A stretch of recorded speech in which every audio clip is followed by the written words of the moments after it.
deserves given the profound loss by the Escobedo family. Please hold your questions till the end of both statements, at which time we will open up the floor to Q&A with credentialed media. Thank you.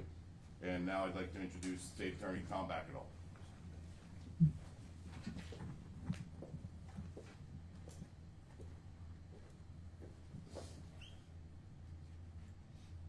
Technical difficulties? Yes. Okay. I don't speak Spanish, so that could be all right. It's okay, it's okay. My colleague had 20. Good morning. First of all, I want to thank the sheriff, and I want to thank Lieutenant Blanca for hosting this today, and I appreciate the opportunity to address the media. October 13th of 2006, the peace and tranquility of our community was shattered. Gunshots rang out in the southbound lane of Florida's Turnpike early in the morning, awaking several citizens here in Port St. Lucie. The citizens that were awoken had no idea of the horror and the terror that had just transpired within yards of their back doors. Later that morning, a concerned citizen driving south on the Turnpike saw what he believed at the time to be a family sleeping on the side of the road. Being concerned, he pulled over and approached. What he saw, no civilian, no citizen should ever have to see. I can tell you as a prosecutor for 34 years, and I think I can speak for the sheriff and other men and women in law enforcement, you kind of build up a tolerance, if you will, to deal with situations like this, to deal with tragic situations. You emotionally prepare yourself because you know you've got a job to do. I can tell you as I stand here now, almost 20 years later, I remember like yesterday arriving on scene. And I remember seeing what I could only describe as having occurred as a result of an act of extreme evil. What I observed on the side of the road there is unspeakable and inhumane, and evidence of man's inhumanity to man. The death of children stands distinct and apart from all other types of homicides that we might see in the course of our careers. And to see young Julian, then 4 years old, on the side of a road with a bullet hole in his forehead, murdered execution style, along with his 3-year-old brother, Damien, who had been shot in the heart and drowned in his own blood, I can tell you that I became angry. In fact, I would say I was enraged. So, these events triggered what, for all intents and purposes, is the largest criminal investigation in Treasure Coast history. Immediately, law enforcement from the local community, the Port St. Lucie Police Department, the Sheriff's Office, Florida Department of Law Enforcement, state agencies, federal agencies, other local agencies south of here began to assist and cooperate with the St. Lucie County Sheriff's Office in the investigation of this case. It was a massive investigation. It spread over multiple counties within the state of Florida. It spread outside the state of Florida, and it even went international when it delved into Mexico. I can tell you that hundreds of witnesses were interviewed, as well as hundreds of law enforcement officers. Records by the thousands were compiled. Search warrants were executed. Phone records, all other types of various information gathered, as well as forensic evidence to consist of DNA, fingerprints, and things of that nature. Again, what can only be described as an overwhelming, incredible investigation. So, at the conclusion of that investigation, law enforcement arrested a group of individuals. You know, what we hear talk about in the media now at great lengths is this concept of due process. Due process as it exists under the Fifth Amendment to the United States Constitution.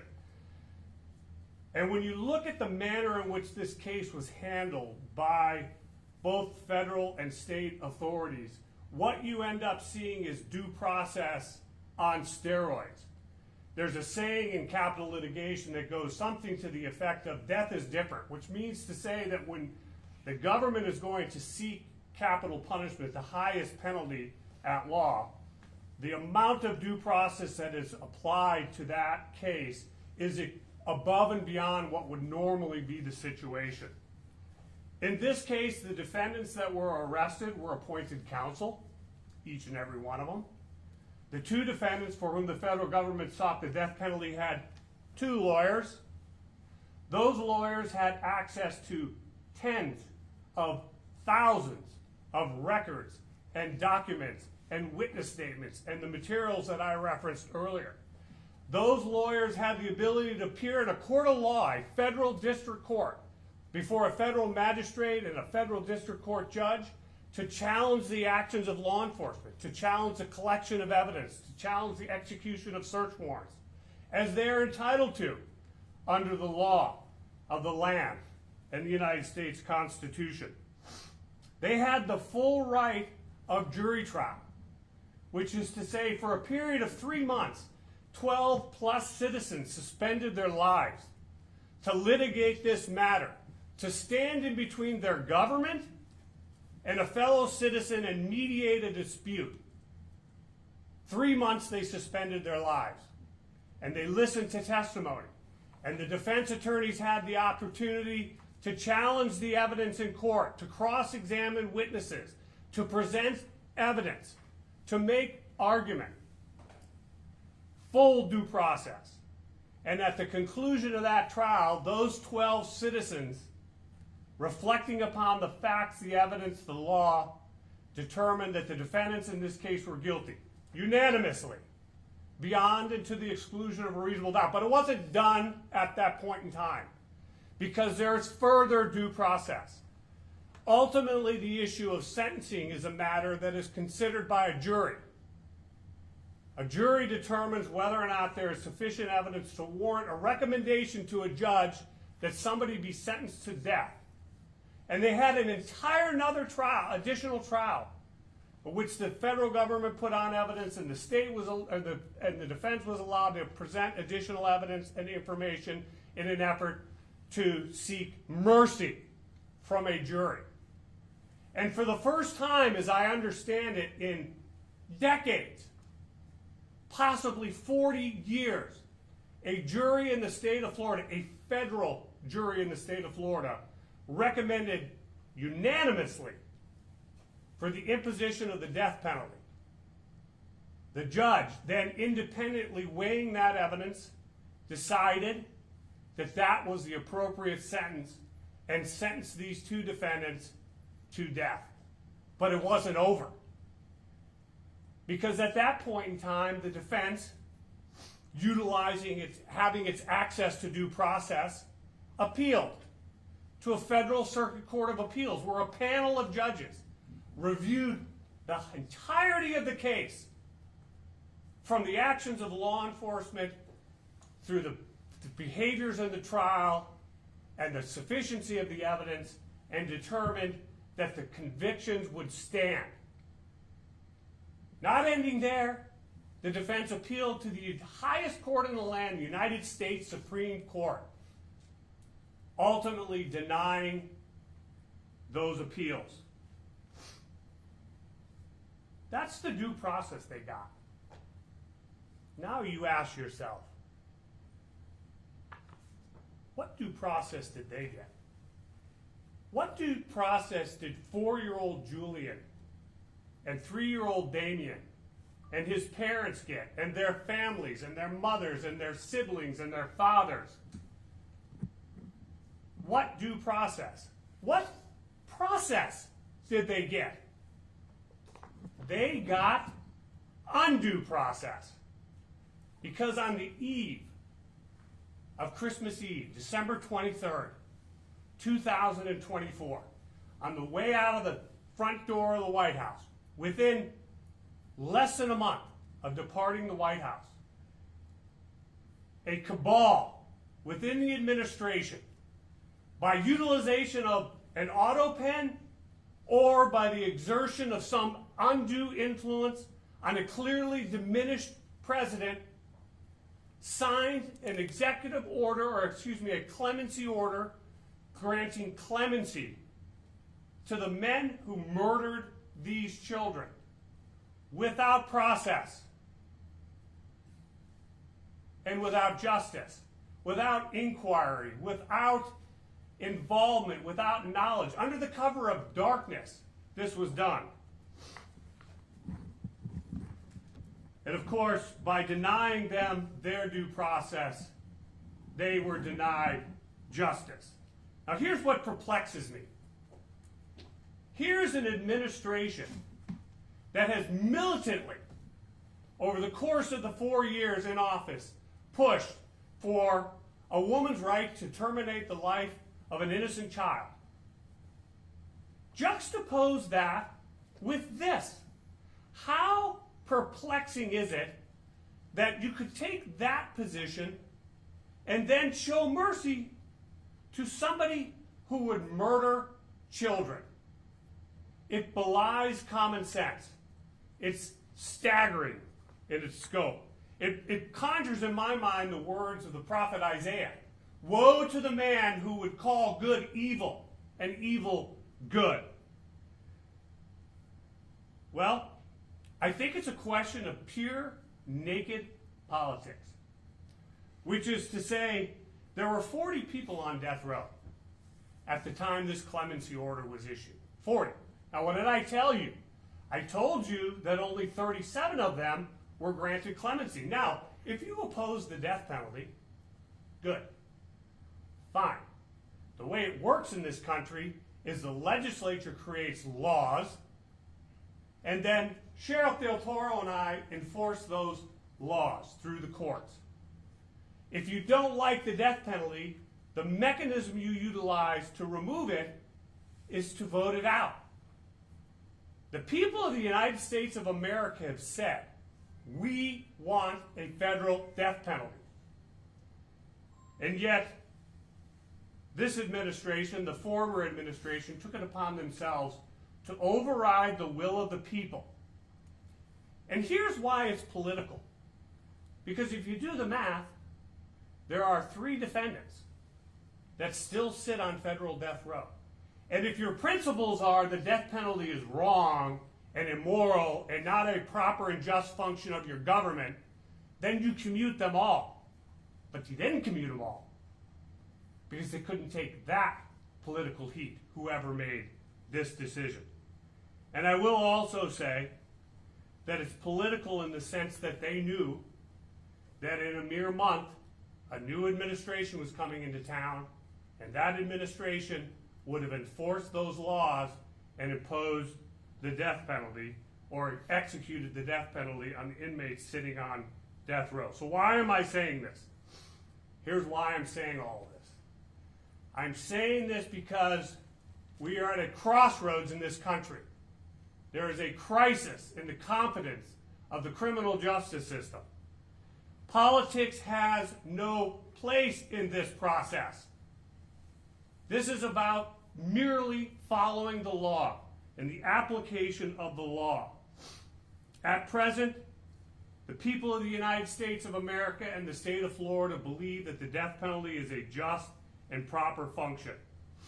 I represent the people of the 19th Judicial Circuit, and they elected me not to impose my personal feelings, my whims, my personal beliefs, but to impose the law. The rule of law will hold fast in this circuit as long as I'm the state attorney, and maybe it won't be much longer. And so be it. That's up to the people.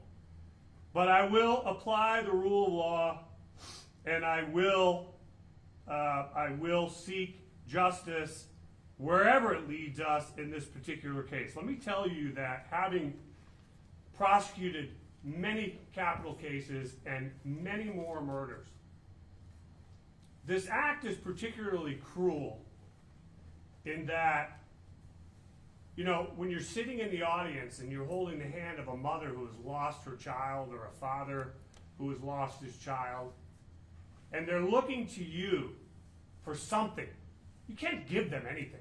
You cannot give them that child back. You cannot give them any measure of peace or comfort. But you try as a prosecutor.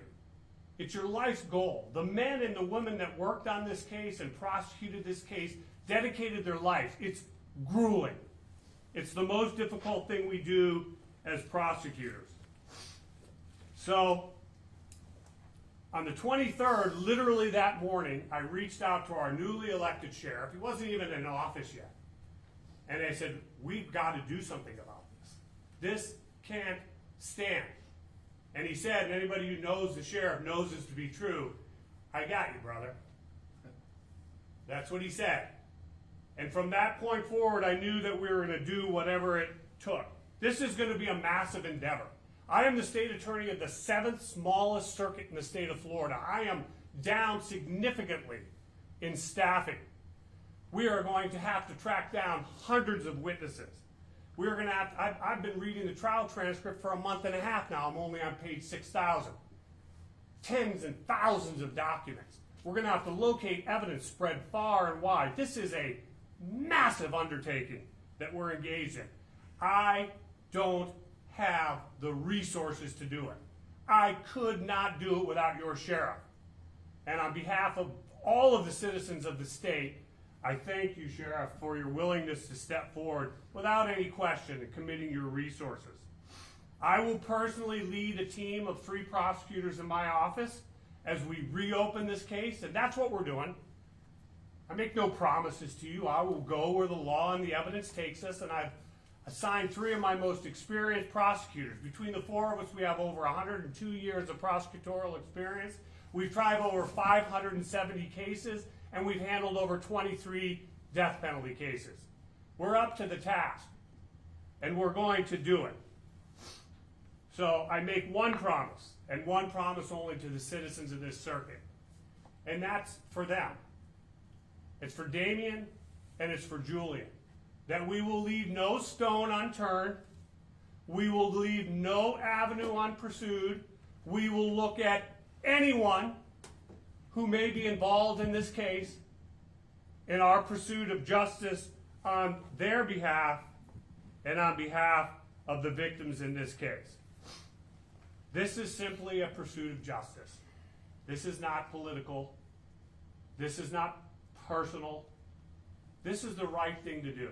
And so I encourage across the union any of my colleagues that may be in a jurisdiction in which the state has a death penalty and this act has granted clemency to their defendants, that they consider doing the same in the interest of justice and the preservation of the rule of law. And so I thank you, again, I thank the sheriff, and I appreciate you letting me be here today. Good morning, everybody. State Attorney Bakkedahl is correct. When he called me the day that this happened, it literally took me about 3 seconds to agree to participate in this case once again. You know, several cases leave lasting scars on you throughout your career, and this was a different type of a case. I remember working at a different agency at that time in 2006, and just the cold-blooded execution-style murder that occurred, not only to the adults, but to the 2 children in this case, just left a lasting scar on me and many others that had to investigate this. You know, our law enforcement officers see things that nobody should have to ever see, so do our prosecutors. And so when he asked for my cooperation in this case after what had happened, it didn't take long for me to agree. And as a sheriff of this county, I'm pledging my full support, the full weight of this office to assist in this investigation. I've appointed our Deputy Chief, Michael Swanchek, and our Captain of our Criminal Investigations Division, Steve Sessoms, to oversee this case, along with the other, we have over 800 personnel in this agency, and I don't care what it takes to make sure that this case gets done the right way. We have a lot of work to do. But our detectives here are second to none. They do a great job each and every single day. I just know by working together, there's nothing, you know, that we can't overcome. I completely disagree with the president's decision to commute this sentence, but I do respect the rule of law. He has a lot of power as a politician, but I have a lot of power as well, and so does our state attorney, being elected officials. And I never abuse that power, but I never forget that we have it either. And we're going to use the full weight of this agency, the full weight of the state attorney's office to investigate this case and bring justice to this family especially to those two children that deserve it. So I'll turn it over back to our State Attorney, Tom Bakkedahl, and we'll answer any questions you might have regarding this case and this investigation. Thank you. Just to understand, so this almost goes to a new trial? Because if you've got to investigate everything, like, what is the process in order to take back what former President Biden did? Yeah, I mean, that's exactly what the process would be. Again, we reopen the investigation. You know, luckily a great deal of it has been done. It's a question of cobbling all of the information together. And then in the event that we determine that there's sufficient evidence to warrant prosecution to proceed, we would seek a grand jury indictment, because obviously once we've made that determination, then we will be seeking death. I can assure you of that. And once that's done, it's a full-blown trial, and it's a 2 phases, just like I talked to you about earlier. Sir, what was your reaction when you found this out initially a few months ago that the commutation happened? Because this has been almost 20 years now. Right. What was your first reaction to that? Because you said you remember it as one of the most horrific days that this county's ever seen. My reaction was gut-wrenching. It was visceral, and it was, as I said earlier, I was angry. I'm still, I mean, it's probably pretty evident in the tone of my voice, I'm still angry about this. You know, it's a great point, because, you know, the whole point of the criminal justice system is finality and repose, which is to say at some point in time this is to come to an end. Now for the families of these 37 people across the country, it starts all over again. It's a rewaking of a nightmare for them that they must relive. That's cruel and unusual under any measure. And so my reaction was all of those emotions: anger, sadness, but comfort in knowing that I knew that my incoming sheriff was going to have my back. Can you go into the specifics on how the sheriff's office will help with this process? Because you've got the legal side, we had to read all the paperwork. How is the sheriff's office going to help with their staff? The sheriff's office is going to help with boots on the ground. You know, they're a total force multiplier. I've got 4 investigators in the entire office. We've got to find witnesses. We've got to interview people again. So it's just, I mean, there may be additional evidence that we gather during the course of this. They will do that. They will do what they do in every case, which is, you know, they're on the ground gathering and collecting evidence. Can you explain how you're going to be avoiding double jeopardy here, since they were already convicted? Yeah. I asked the sheriff before we came in, what kind of questions do you think they're going to ask? I guess I'm not very prescient. And he said that would be the question. So in 1922, the United States Supreme Court first articulated in a United States Supreme Court opinion a theory called the dual sovereign theory. That theory was as recently as 2019 reiterated by the United States Supreme Court. And the theory is as follows. We live in a federalist government. Under a federalist government, there is the national government and there are state governments. Each state has rights to create its own criminal justice system, to outlaw certain things. Some things are a crime in Florida that are not a crime elsewhere. And so because of that, each state has the right to seek redress for violations of its laws, or each sovereign, I should say. So the fact that the federal government prosecuted them is not a question of double jeopardy. I have the right, the sheriff and I have the right on behalf of our citizens to seek redress for the violation of the rights of this family. And so it's ingrained in the Constitution. It's completely solid. It is not a matter of a violation of double jeopardy. And when it went to the federal court, that was because it involved drugs. Is that correct? Is that why it went federal in the first place? There are a number of reasons. One of the things I think you'll notice both the sheriff and I avoided doing is getting into the facts and details, the minutia of the investigation. And the reason it went federal or ended up in federal court, there are a number of different reasons. They have tools at their disposal that we don't have, and we have some that they don't have. So that's how it ended up down there. And I know it's early, but do you have an idea? I know you mentioned in the press release state capital charges. Do you have an idea of what those could be at this time? Well, there are 2 offenses in the state of Florida for which you can receive the death penalty. The first is first-degree murder, which could be murder with premeditation or murder during the commission of a felony.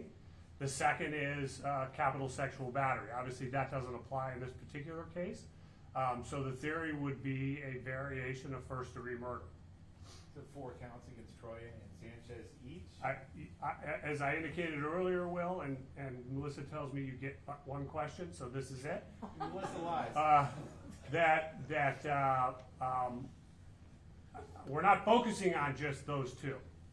We're focusing on the entire case. It could go anywhere. I don't know. A lot has changed in 20 years.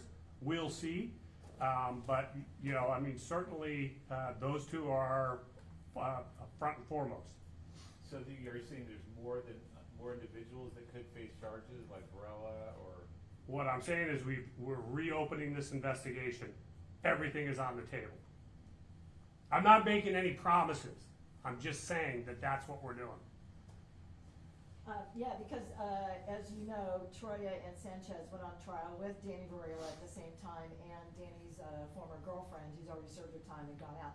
Danny was convicted of a whole bunch of crimes related to drug peddling, but the judge clearly stated that they thought that Varela had ordered these hits. So you're saying that it's not just Troya and Sanchez. You're looking at potentially charging other people already convicted of federal crimes doing life prison terms related to this same case. I'm saying that the sheriff and I are looking at everyone that could potentially be involved. I'm not naming names, but obviously the facts are, as you've reported them very well and very thoroughly over the years, pretty clear about what happened and what transpired here. Another question, please. We all know that you know Pam Bondi because of her ties to Florida for many years.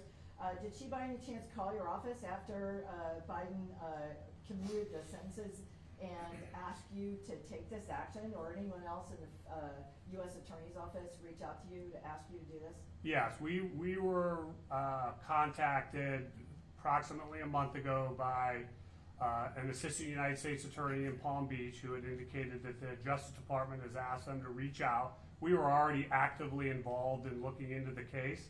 I do, in fact, have a phone call into the Attorney General. She's a little busy at present, but I am looking for a commitment on behalf of the sheriff and myself that they will bring to bear the full weight of the federal government, that they will cooperate.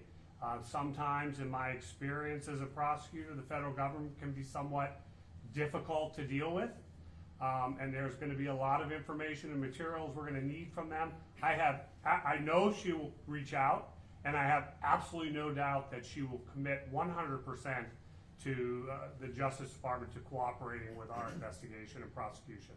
So no one from the Department of Justice called you and asked you to take the action of what you're... Well, other than the assistant U.S. attorney, who is a member of the Justice Department. Right. And just one more question, because you know that we have at least, 5 or maybe 6 death penalty cases that are pending right now in the 19th Circuit. Mm-hmm. Some of them, they've been in jail waiting for their trial since maybe 2018, 2019, which is a long time. So how is it that you've got the resources to take on a massive investigation like this when the cases that are already in the pipeline are taking years just to go to trial? Right. Great question. It's a failing of the criminal justice system. It's this taking way too much time. We need to be speeding things up. Things need to move faster. My attorneys are, I believe, as a year comes up, we've got 2 death penalty cases that are scheduled to go to trial this year here in the circuit. I hate the COVID excuse. I hate to even utter the word, but there's a hangover from COVID that we're still contending with. But we're going to make do. It's going to happen. You know, there's 24 hours in a day. My office may be only open 8 hours a day, but that doesn't mean we can't work on nights and weekends, and my people do. So I feel that the dedication is there, and again, with the sheriff's help and assistance, we're going to get to the right place. And another thing, I mean, investigations and cases are just never gonna stop. Doesn't matter how many are pending right now, each and every single day, new cases come. And I think what this comes down to is what's the right thing to do. And for us, you know, when we look at these 2 kids and we look at the evidence in this case, it doesn't take long to get to the right answer. The right thing to do is take on this case, see what we can do to help bring justice to this family that was taken away from them back on the 23rd of December. Have you guys spoken with the survivors of the Escobedo family on what you're trying to do now? Have gotten their take on this at all? I have not. My understanding is that the Attorney General has had conversations with them, so I'm presuming that, I don't want to give any false hope, but certainly we are going to be in active communication with them and let them know where we're at, and as we get closer, you know, they'll be looped in, absolutely. This might be thinking ahead, but if they were to then again get the death penalty under state law, could the federal government take precedence with their life terms if they were to say, no, we want them to serve their life first, almost just pushing it back until it's not an option? No, I mean, we would take priority, we would take custody of them, we would send them to the Florida Department of Corrections and put them on death row, because that machine's gonna begin churning, just like, you know, previous proceedings. Well, but would they be serving their federal term at the same time, though, even if they were locked up in a state, Florida prison? Well, I would say, well, I would have said prior to December 23rd, it doesn't matter because they got life and life is natural life, but I no longer trust that life means life, which is of some concern. So whether or not the Department of Prisons, the Federal Department of Prisons grants them concurrent time with any state sentence, I really don't know the answer to that question. I haven't given a great deal of thought, but even if they did, and we didn't obtain death, they would get life in Florida, and in Florida, life means life. What's the process for you to actually get possession of their bodies, though, and bring them to trial if they're in federal lockup doing life prison terms? It requires a writ to be issued and signed and served on the Bureau of Prisons, and then they would have to transfer their body here. So it's somewhat complicated, but again, that's why I'm quite confident that at the end of the day, the Justice Department will move heaven and earth to cooperate and assist us in this regard.